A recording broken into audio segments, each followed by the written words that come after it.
Mr. Hurd. The gentleman from Colorado is recognized.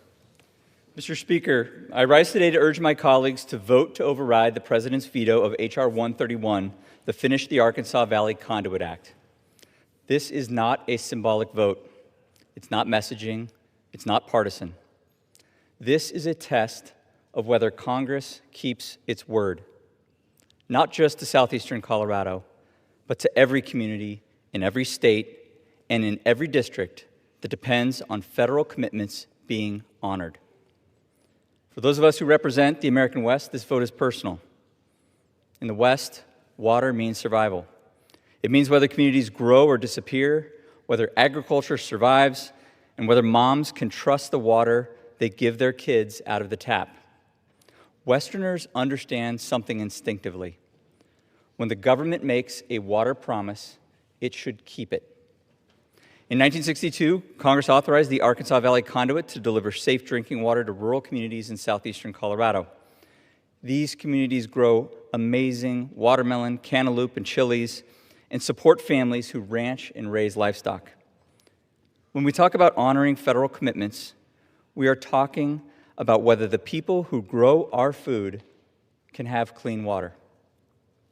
Decades later, that promise remains unfinished. More than 50,000 Coloradans across a distance spanning more than some eastern states still rely on contaminated, radioactive groundwater.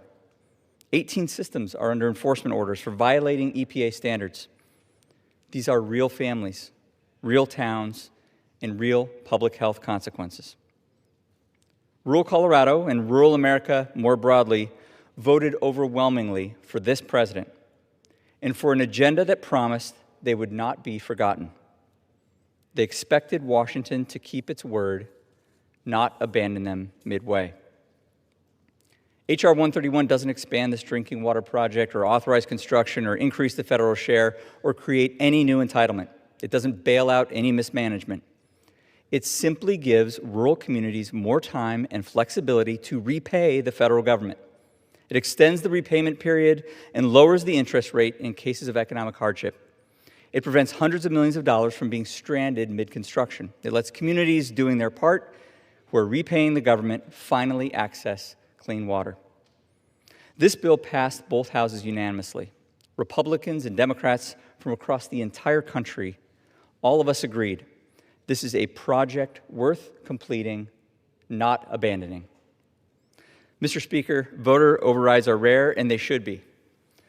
But the Constitution gave Congress this authority for moments exactly like this.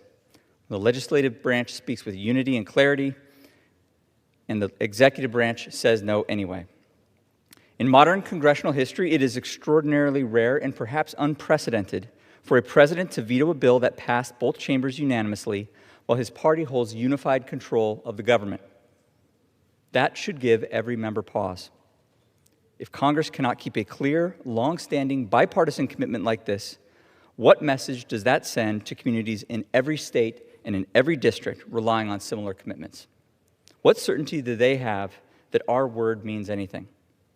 Yesterday, the administration issued a statement opposing this override, claiming it continues failed policies of the past and burdens taxpayers with a local water project. This is not a new water project. It is a federally authorized water system underway for decades with consistent bipartisan congressional support. And this exact project was previously celebrated by this president himself. On October 3rd, 2020, President Trump's Department of the Interior issued a press release titled, "Trump Administration Breaks Ground on Long-Awaited Arkansas Valley Conduit to Bring Safe, Clean Water to Rural Colorado Communities." Earlier that year, the president visited Colorado and praised the Arkansas Valley Conduit. He said, and I quote, "We got the money to begin construction." His own Secretary of the Interior broke ground on this project. If the project was worth supporting in a campaign rally and celebrating at a groundbreaking, surely it is worth finishing. It was the right position then. It is the right position now. Mr. Speaker, if a bill that passed unanimously, that costs almost nothing, that fulfills a 60-year federal promise, and that protects public health can be vetoed under these circumstances, then bipartisan work in this institution is at risk.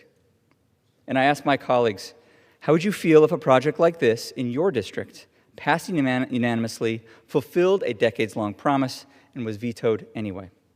That's what these rural communities are facing. My constituents are watching, and your constituents are watching to see whether Congress means what it says. This vote is not about defying the president. It is about defending Congress.